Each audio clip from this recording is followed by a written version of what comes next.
শীতকালে আমি ঘুম থেকে উঠেই কিন্তু আগে রোদে চলে আসি। এই সকালে রোদটা যা ভালো লাগে না। তারপর রোজ দিনের মতো আজকে অনেকটা হাঁটাহাঁটি করে তারপর ফ্রেশ হয়ে চলে এসেছি চা বসাতে। সকালের এই লিকার চাটা আমার ভীষণ প্রিয়। তারপর এসেছি বিছানা গোছাতে। আর নিজের বিছানা দেখে না নিজেরই খারাপ লাগে। বিছানায় আমি ঘুমিয়েছি নাকি যুদ্ধ করেছি নিজেই বুঝতে পারি না। জানি না আমার মতো বিছানার এইরকম হাল কার হয়। তো যাই হোক, আমি প্রতিদিনের মতো আজকেও সুন্দর করে আমার বিছানাটা নিজে হাতে গুছিয়ে নিয়েছি। আর এটা আমার রোজকার কাজ, নিজের বিছানা নিজে গোছাতেই ভালোবাসি। তো এই হলো আমার গোছানো বিছানার ফাইনাল লুক।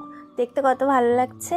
এবার চলে এসেছি ঝাঁট দিতে। আর এই দেখো, আমার সেই পিচ্চি বাচ্চাটা কি দুষ্টুমি করছে, কিছুতেই আমাকে ঝাঁট দিতে দিচ্ছে না। তো যাই হোক, ওকে সরিয়ে নিয়ে পুরো ঘর বারান্দা ঝাঁটিয়ে আমি চলে এসেছি বাসন মাজতে। আর এই সকালের শীতে বাসন মাজা যে কত বেদনাদায়ক।